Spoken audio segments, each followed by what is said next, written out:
Good evening and welcome to the Barefoot Bay Board of Trustees Budget Workshop number 3, Tuesday, May 7, 2019 at 7 p.m. at D&E. We will stand and do the Pledge of Allegiance led by Mr. Randy Loveland.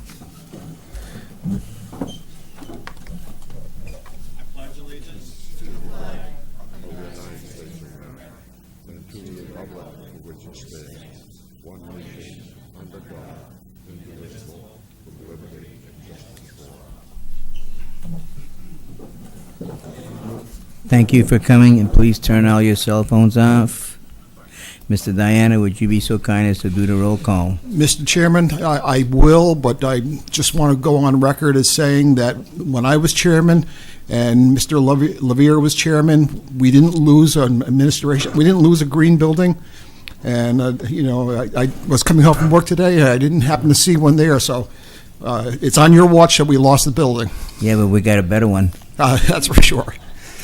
Mr. Chairman Klosky, are you here? Yes, I am. Chairman, first Vice Chair Wheaton, are you here? Present. Second Vice Chair Henderson, are you here? Yes. Treasurer Loveland, are you here? Yes. Secretary Diana is here. Our community manager is here as well, John Coffey. Whitney Hodges, the girl in the office, also known as the administrative assistant, is here. Dawn Myers is here, our district clerk. Ernie Cruz is here from the Pro Shop. Kathy Mendes from Food and Beverage. Rich Armington from DOR and HR. Matt Getz is here with us from Property Services, and also in attendance is Charles Henley from Finance. We have a quorum, Mr. Chairman. Thank you, Steve. Thank you very much. Okay, this is our third workshop, and I'm hoping to get it all wrapped up in this tonight. We're going to have a review by the committee manager, Mr. Coffey, of the last two budget workshops. Yes, Mr. Chairman, trustees, residents gathered here and at home. These are in front of you and available as you walk.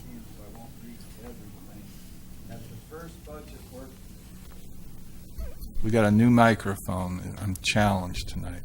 At the first budget workshop, four action items occurred. The board added 3 decision points for civic rec, conversion of a part-time to full-time DOR arc inspector, and new carpeting flooring in the pro shop. Also deleted $60,000 from the base budget for the management analyst position. No changes were made after the second meeting. However, based on board action in meetings and discussions at the workshop, I've adjusted the 5-year plan per the following. Added $35,000 to the FY19 year-end estimate for the Building C project based on the awarded contract. Added $29,000 to the FY19 year-end for the Building A renovation design that you'll consider this Friday. Moved the 3 Building A projects from 19 to 20 year-end estimate and added 20% based on the low bid that we received. Added $18,500 and change to donations in the pavilion project for FY19 based on a Friday's agenda item.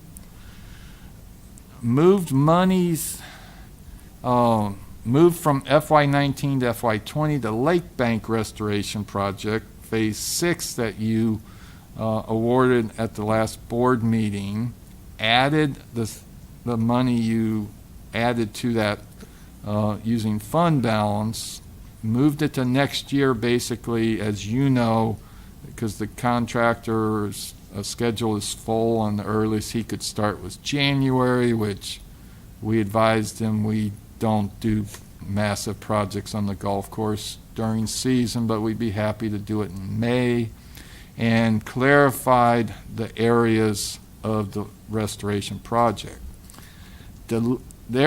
As you recall from that meeting and the email I sent you over last Friday, that will complete the installation of the geotubing.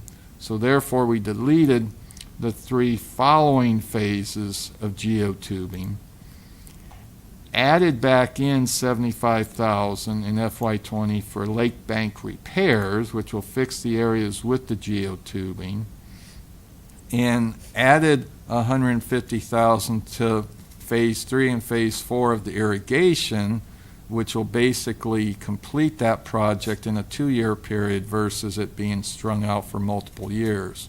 Deleted phase 5, 6, and 7 of the irrigation system project. Therefore, if that doesn't make your eyes bleed, the summary is the current proposed budget has a surplus of $26,025. The proposed budget has an ending fund balance of 32.51%. Year 5 has an ending fund balance of 34.34%, and your minimum fund balance policy is 20%. So my staff and I are here to answer any questions you may have of us. Any trustees have any questions for John or the staff? Mr. Chairman, Yes. in looking at this right here, I'm a little concerned. Just we deleted the management analyst position at the first workshop, Okay. and in looking at it, we have this current budget currently has a surplus of $26,025.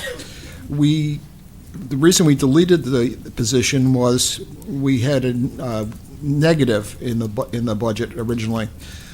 So now we have a positive, and I would like us to re-explore the management analyst position for fiscal 20. Our fund balance, the remaining portion of the position, we have the $26,025, and we have a fund balance of 32.51%. So we more than have enough available funds to fund that position. And I think it's critical for us to get that position.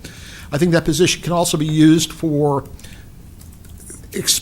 correctly educating the public in Barefoot Bay as to why we want to do some of the projects that we want to do in a logical basis. So we're not just throwing things out there. We have someone that has factual background and can go out and meet with clubs and organizations and explain to the residents of Barefoot Bay why we're doing what we're doing. So I would like to see us entertain adding that back in. I'd like to hear what other trustees have to say. Yes, I did. After that first meeting, I did have a letter that Dawn sent to each one of you that put it back on the budget, the following week's budget, but there was,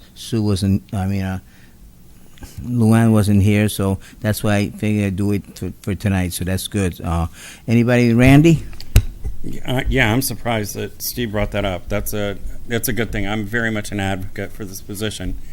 I don't know that we call it a management analyst position, but I do know what the job needs to consist of. It needs to consist of that cross-department training so that should, God forbid, one of our department heads get hit by a bus, we have somebody that can actually fill in until we get the replacement in. They can analyze the programs that we've got going on in the Bay, which will keep us off of this hamster wheel where things keep coming back in front of the board that they come back under a different name, but it's the same program. They can be a community liaison, as Steve was defining, to help us educate the community, keep good open communication out there, and a stronger communication, build a stronger communication. They could do inventory review. They can help with editorial things such as the Peak of the Week, some of our other publications, help Dawn with the website. A bigger is that they can do organizational studies and evaluations and help the department heads put in procedures and policies where we don't have procedures and policies, because we do lack that. And we have grown a lot, and I think that we've become a very professional community, and now we need to have some professional items in place, such as stronger policies, stronger procedures, and I think that they could do program analysis to where a lot of our management just really do not have the time. We've got them stretched thin They just don't have the time to sit down and go, is what I'm doing absolutely working? You know, and we've got to help them out and help them not keep shooting in the dark. Thank you, Luann.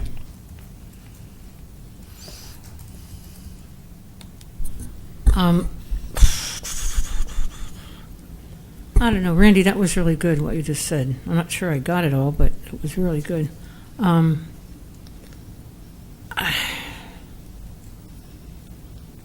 I think we probably need somebody, but what Randy just described, you need 8 people to do that job.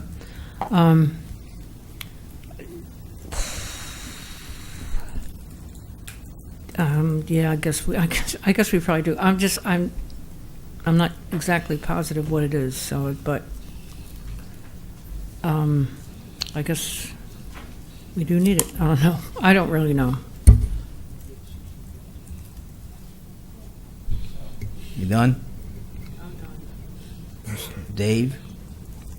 Yes, that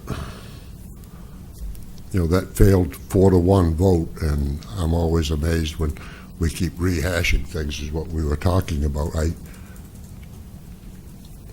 People want their amenities, they want their things, and I think everybody here that we have now in management is taking care of that. And they're doing a good job.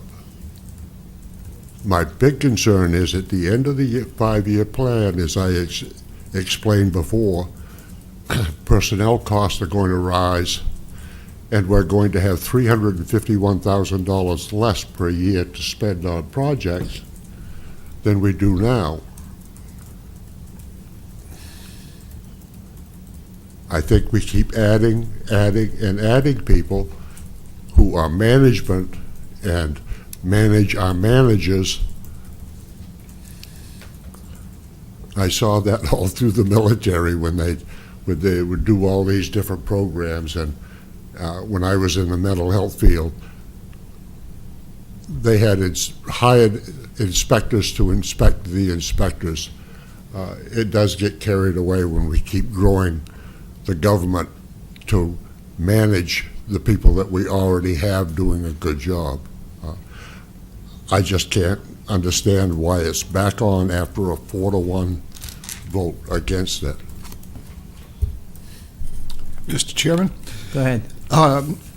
For the record, I was the one vote that was against it. And thinking about it, and looking at the financial aspect of it, I changed my mind on it. It really wasn't a 4-1 vote. It was a consensus of 4-1 because we didn't really vote on it, because we can't vote on anything unless it's in a public meeting. But you supported it before. I was the one that voted against it, the management analyst position. I voted no. I was. voted no. I voted no. The one that voted for it was Mr. Loveland. I'm still voting for it. I'm sorry for your confusion. I'm sorry, I'm confused. Okay, if I did, I did. But I really believe that it's something that is going to assist us as a professional organization going forward. I mean, we're making professional steps.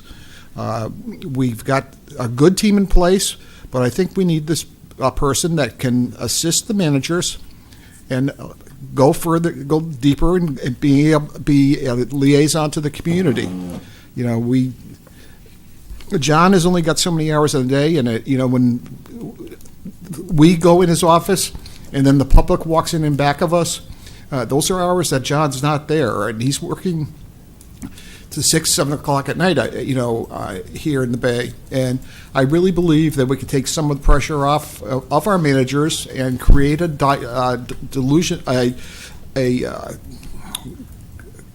diversion so that our residents can have someone that they can talk to as well.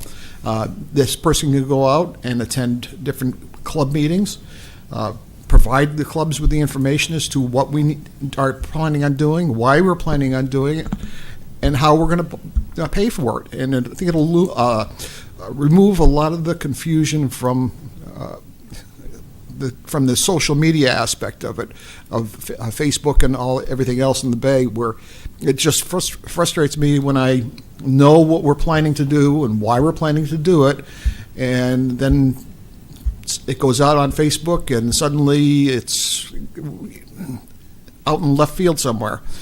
So I think this person would create a position that would better be a bridge to the community, and that's all. I did vote against. I voted against it, and I can support it now. Thanks, Steve. I voted against it too because I thought I had the faith in John Coffey to do that, and I figured he can do that and everything. But I guess there was too much. The pressure would be more on John, and by not getting someone like an analyst there, it could fall behind a little bit, even with all the rest of the managers that are here. They're all damn good, and they know what they're doing. But even they can turn around, and sometimes either they wind up doing something else, and with the analyst that he can help out each one of the departments and everything, and also help John. But John would be the last one that he would have to answer to John anyway. So I thought by having the faith in John, I decided later on that night that I have to talk to him, to bring it back to the board and see if we can squeeze it back in and everything. So I'm going in favor for it now. I was against it, but I am for it now. I'm give John a little break. And Joe, I think it's important that we understand this isn't another manager. What this is a position that is a cross-communication between manager, a cross-communication between management, the BOT, and the homeowner. This is somebody that just really takes all these loose ends and ties them together. Understanding what the position isn't is maybe more important for us than understanding what the position is. And also, I think that we need to take a look at our managers. You're right, we have some excellent managers, and the reason that they're excellent is because I guarantee you every one of them are burning the candles at both ends. And what's going to happen eventually is we will lose these managers, because one of two things they all work extremely hard. Most of them are half unappreciated, and yet they still give 110%. And they don't have anybody to really assist them in some of their duties that we say that we put in charge enough that they can trust to take over when they're on vacation or they go away. There's not that, outside of John, there's not that cross communication of departments. And with this position, this person would be that. So I think it's important to help our managers and eliminate some of that stress on them. And that also takes the load off of Dawn when John's on vacation. So that takes the load off of Dawn, because then she's in charge of the Bay and everything, and it's very tough for her to do all the stuff, her job and everything else. So that will help out too. So who do they report to? They report to John? Do they report to us? No, they report to John. They don't report to her. They report to John. One important question for me is, if this person is going to come in here and be a management analyst, how much of us senior staff people time is going to be required to get him up to speed, for him to analyze all these things? How much time is Kathy or Ernie or any of these people going to be required to put in to get him up to speed?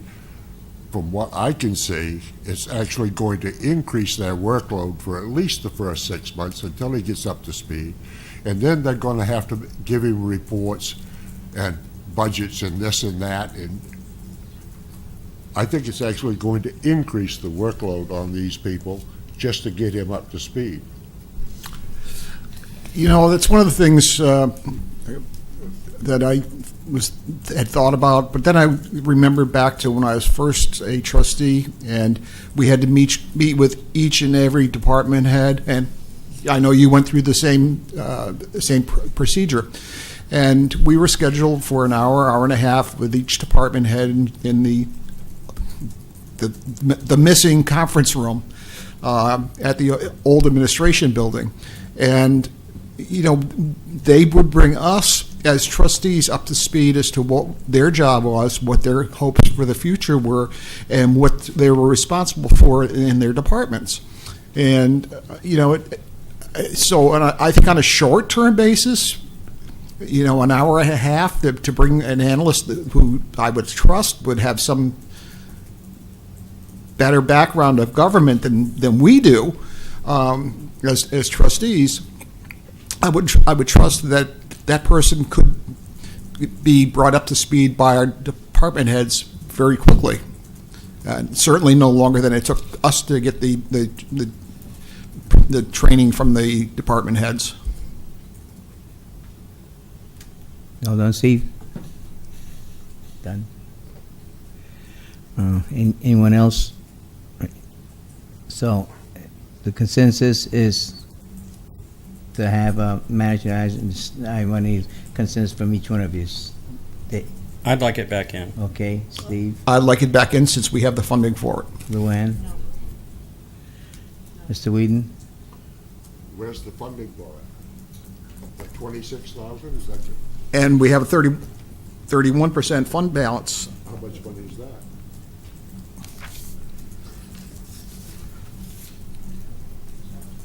Fund balance is, let's see, where did I have it? Okay, I just put it back in for you.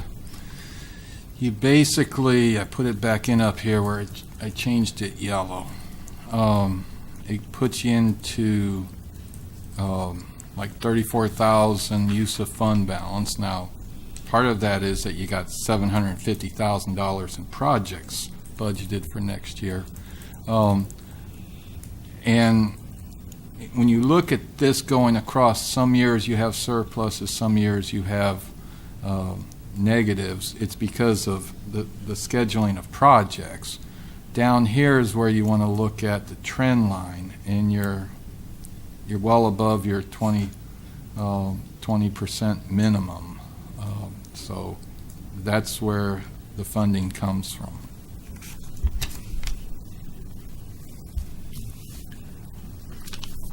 Did that answer you, Dave? Well, we do have a fund balance there, but the 19.24% is below our required minimum. That's your year-end estimate. It's not popular to say because although my critics aren't here, they'll quickly say we don't get projects done on time. The odds of getting all $1.6 million in projects done next year, we probably are going to miss something there. And we do try to have a margin of comfort in our revenue projections. I don't believe it would be a problem with the auditors if you came in at 19.24 and can show a plan for the future 5 years. The a minimum fund balance policy and staying above it is meant to demonstrate to the communities, the state, and financial institutions who may loan you money that you're not running out of money in the next few years. So. Okay. The one thing I would suggest that while you're on this subject, do you want to instruct Mr. Reppinger to start putting it in? Doesn't guarantee the position because there's a second party to this if you want to fill it through the SDS contracts. So I think you may want to discuss, do you want Mr. Reppinger to start negotiating with SDS on this? There is funding for the last 3 years of this in the current budget. You don't have to. You can wait as long as you want to have Mr. Reppinger negotiate it with the SDS brass. But that is something you may want to consider. Trustees? I think if we move forward, we should go ahead and move all the way forward. We can't continue to take one step forward, two back. So you want to have Mr. Reminger start that, because God knows how long that'll take him. Yeah. Yes. Until- Yes and yes. Until 2024. Okay, Steve, you want to go forward? Yes. Okay, Luann? No. Mr. Whedon, you didn't give me the answer on the last one. I said no both times. Okay, votes okay. Okay, and I go along with it. So it's a 3. It's a 3-2, so to go for it. Anything else for Mr. Coffey or the staff? Yes, oh, yes. Go ahead. Yes, hello. I noticed we have a new 5-year plan. I had a 5-year plan before, but everything has changed so much that I bailed out of the 5-year plan. But I do have, I did write down all the things that Mr. Coffey had to do in 2020, or FY20, and I had a list of things that I wanted to be done in FY20. And the difference is that out of his list, I took out the Pool 1 walkway, $21,000 for replacing sidewalks, and the shuffleboard bench covers. That's hard to say. But I added the shopping center lights, please, and the roof at the shopping center needs to be done. I know there's no estimate on that, but I think that really needs to be done. And I'm wondering if on Building A that we could separate that. We never voted to put it all together. There's 3 things, right?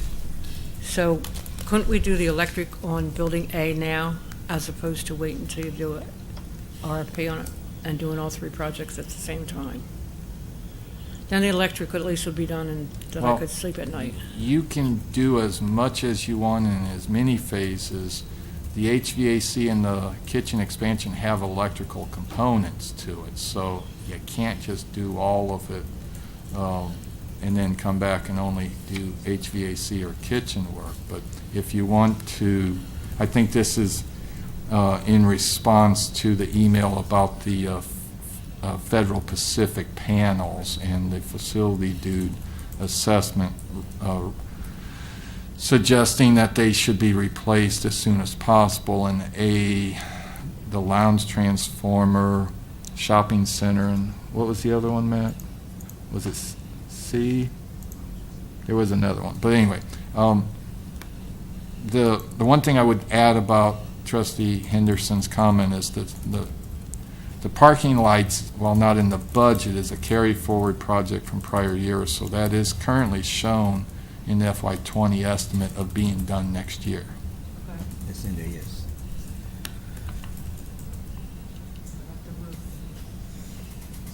What about the... Anything else? I also think that we should come to the realization that next year when we do Building A for whatever we're going to do, that we're going to have to borrow money. I think we're going to have to borrow money. We're going to have, I think, a construction loan. And that would force us to use the money for Building A as opposed to putting it in the general fund.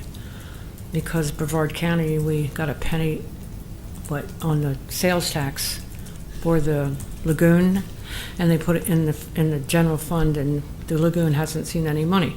So I would just as soon have a construction loan so we know that that's where it's going. And that, if we borrow the money for that, it would free up almost $500,000, probably more now because you put more money to it, to do some more projects or to have a fallback position for more projects. That's all I have to say. Well, that's not all I have to say. The assessment on page 24 of this little thing, the monthly assessment. What's the scoop with Tobiah? I mean, we talked about the fact that the taxes are taken. We pay the assessment with the taxes, and he wants to separate that out. So I don't know how much $66 is. I know I wanted 3%. Steve said round it up. Maybe we should back down on that and just do 3%. He quoted us in the meeting that Mr. Henley and I were in, was that CPI was 2.6%. Independently trying to verify that, the only thing we could find on Department of Revenue which is where he was quoting 2.6%, was 1.9% for this coming year. Charles, did you ever get any response back from Tobias's office? So you'd have to drop it to at least 2.6% to try to appease Mr. Tobias. Okay.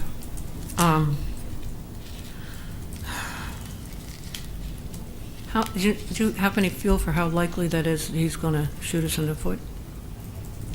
Well, Cliff disagrees with Tobias' counsel, but I tend to agree with Cliff's perspective that he can't strip our ability through a local bill. He'd have to get the legislature, which would mean that the 2021 legislative session, and either he's going to have to make a general bill that somehow takes our ability away, or takes all special districts' ability away, or he could go for a charter amendment, which then only takes our ability away if the people in Barefoot Bay in November of 2020 would vote for it, and then that would be impacting your assessment in 2021. So you're a couple years out if that were to occur. It's nothing that's going to impact this year's assessment. It's nothing going to impact next year's assessment. And then you always have the opportunity to have Cliff litigate it with the county. There's no known right now of the appetite of the other 4 county commissioners to spend their precious resources on fighting us in court over this issue. That seems to be Mr. Tobias' personal agenda. In addition, to everything that John said, we joined last year or the year before the Florida Association of Special Districts, which I'm sure that they were one of our lobbying arms, and if we got FASD involved in this, their resources could be drawn into it to further, promote us and defeat Tobias with his wishes to cap it at the CPI. Yeah. If you look up here on the screen, there's a lot going on here, but this right here is 3% increase for FY20, $111,000. If you were to appease Tobias and go with the 1.9 is $70,000. You would be perpetually falling backwards until you had to probably stop mowing the grass, because you could not maintain your staffing with even 3% raises and maintain health insurance, and there's only so far you go before health insurance is meaningless. So Mr. Tobias can say that because the county taxes is 25% of their budget. The assessment here is 60% of the budget. You can't live off of CPI here and maintain what you have. The other thing that Mr. Tobias fails to mention to us is every time there's a new home built or a new business going in, they grow their pie. We can't grow our pie here except through food and beverage, golf, which both are subsidized per the board's direction. The only sources of income that have any growth potential are guest passes and social membership. And if you're slowly strangling the bay, I doubt people are going to want to move here and go to our amenities long term. So it sounds really good, but when you have the fiscal structure that we do, you can't long term make it the way you're going on 1.9% or so. Okay, I just wanted to, get that clear in my head. Whatever we did, 3% plus Steve's roundup. Is that, we'll go for it.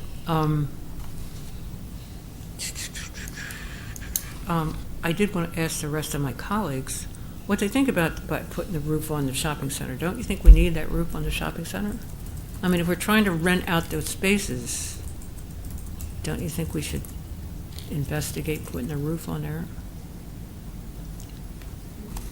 Well, John did get, I think, from the Dudes Solution, they're talking about that roof there, that there should be a new, change it, because this one is not what it should be. They want to have a flat type roof. And Part of the issue that Mr. Klosky's referencing, discussing with me, is on the second meeting in May, you have to vote for a budget mail-out for the residents. I don't think anybody at this point is going to advocate not replacing the roof. The question is the cost and the timing. The last 4 years I've been here, we've done 2 major roof projects in the summer, and nobody's ever been happy because you can't really do roof projects in the rain, and when you're taking a roof apart, you create more holes in it than what you have now. The Dude Solution recommendation is going to be to have an engineer design a flat roof and hire someone to basically disassemble the truss system up there, lower your refrigeration and AC units, and then put a flat roof back on. You couple that with the Florida Federal Pacific panels, that is a sizable amount of money, and we don't have a firm figure on that right now. My suggestion would be to pursue both of them, and Mr. Getz is trying to get some ballpark information on the panels, similar to what I don't think you're talking probably 6 figures. You're definitely not going over 200,000. I'm not sure about the panel cost, but you're probably in the range of 100 to 200 somewhere, and that's something that you could, once again, like with the stormwater projects and the Bobcat that a prior board financed over 5 years, that's something you could easily finance and absorb within your next year's budget if you want. If you want to try to do it within your budget, you have, I guess we'll be meeting on Thursday to try to figure out what numbers you want to use, because right now we don't have any firm numbers to use, and even when we have firm numbers to use, my critics in the community don't believe them. So I'm not going to guess on these critical issues, but I do think you need to discuss the timing of when you want this done, and if you want to include it in the budget, because if you do, you've got to make your decisions by the 28th. Yeah. I'm uncomfortable with putting it in the budget right now because we don't have any hard figures on it. I am in favor of addressing it.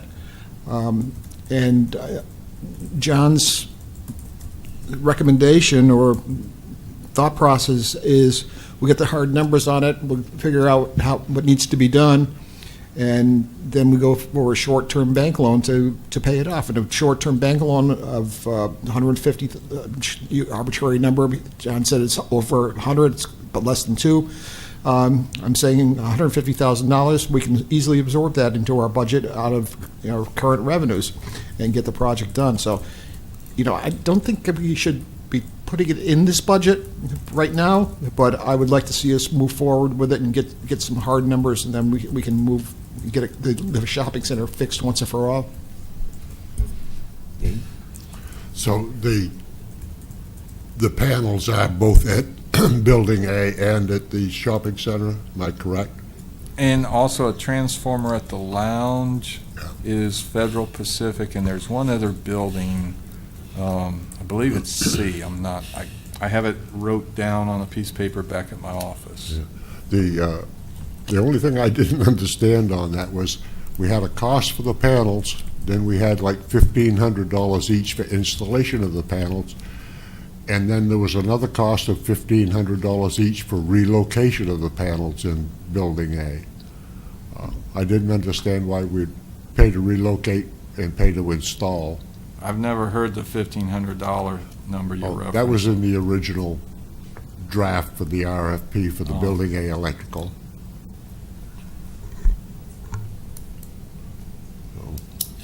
Anybody else? Before we continue, anybody from the audience like to speak?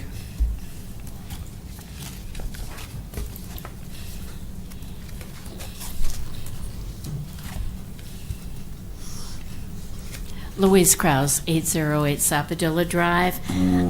We just had information, and I was not aware of it before. Perhaps I wasn't at the meetings where Building C or the shopping center roof was discussed, but I'm surprised that Facility Dude would recommend removing a roof that conforms to the standards set by Barefoot Bay for style, I guess is what it is. We've been putting metal roofs on all our buildings because they last longer. Flat roofs in Florida is just as unusual as flat roofs in Iowa. I'm surprised at that. I thought we were looking at Facility Dude to assist us, but it would appear to me that it's not looking like a good plan. The other thing is defining that position. At first, it started out to be an analyst to work with finance, and then it went to more of a liaison between the office, the department heads, and the residents. That's a big jump from one position. So I'd love to see someone define what that position might be. If you were looking for someone to fill both of those positions, it would certainly not be a $26,000 a year part-time position. Thank you. Thank you, Louise.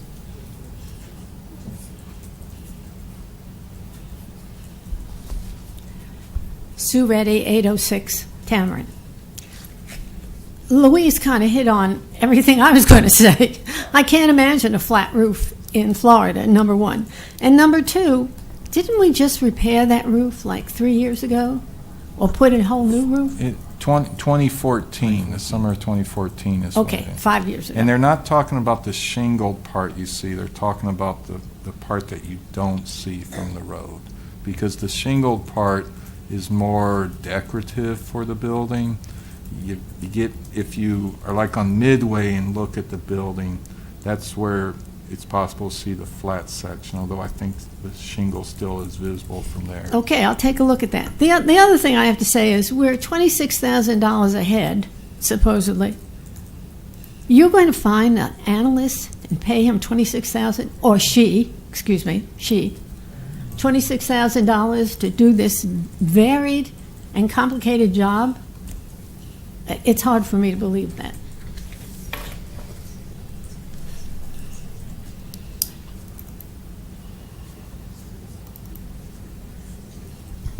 Jack Reddy, 806 Tamarind. I let Sue speak first because she cooks for me.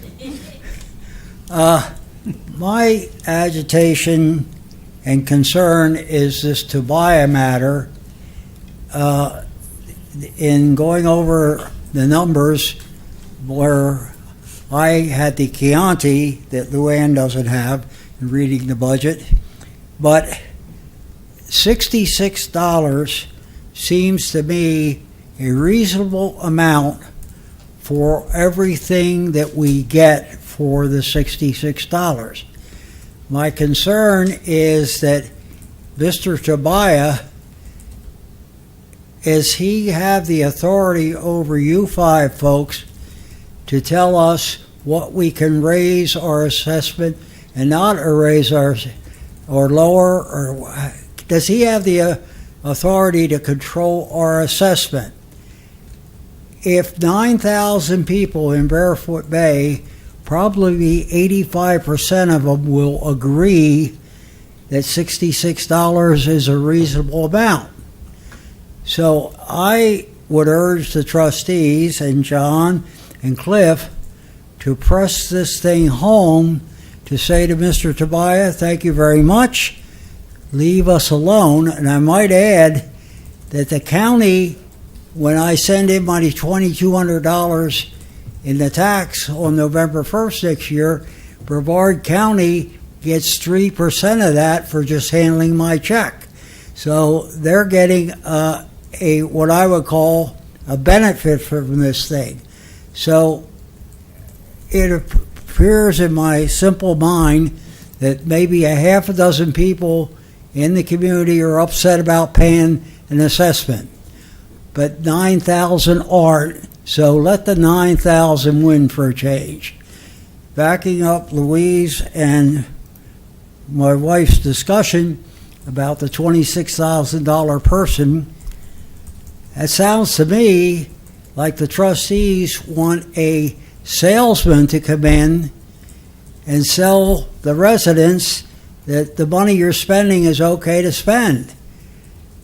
You're not going to get a salesman for $26,000, gentlemen.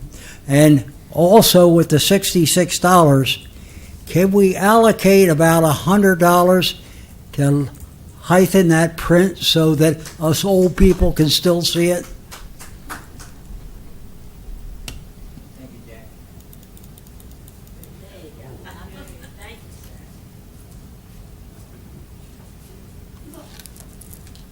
So,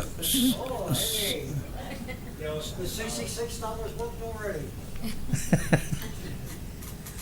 so what direction does the board want to go with this? I just say like we could wrap it up today. Are you all satisfied with the way we're going right now? If everything's is everything okay the way the budget is right now, and the changes and everything? Randy, I'm good. Steve, I'm good, and again, I'd like us to explore Trustee Henderson's ideas with the shopping center. okay, Luann, Mr. Whedon, I only have one question up there. okay. With the rounding up, didn't it change it from 3 to 4.1%? Do you think so? Yes. You okay? And I'm okay too, so it seems like we have, we're all done with we're happy with, especially what Steve said with Luann Henderson's thing there and the roof and everything, so everything else is fine. If all the rest of the board thinks it's fine, and I'm happy. I read the budget and everything, and I know some of the changes. I think we're going for the better of the bay and everything. So, so all I could say is, John and the whole staff did a great job on the budget. So I don't know what the rest of the board think about that budget. Mr. Chairman, it's been a pleasure serving with you on the subcommittee, or on the budget workshops, and a pleasure serving with my other colleagues here. Staff, you did a tremendous job in preparing the budget. All input from all departments, and John and Dawn and Whitney, thank you for everything you've done for the preparing the budget document. And I think it went a lot smoother this year than some of the previous budget workshops that I've been involved with.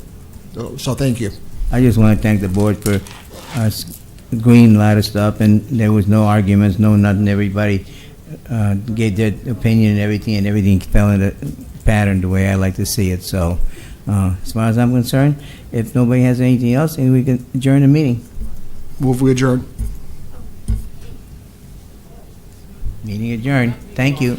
Oh, yes. No. What happened? The last meeting? Are you officially canceling the last meeting, or are we Yes. still having? We're canceled. Yes, we're done.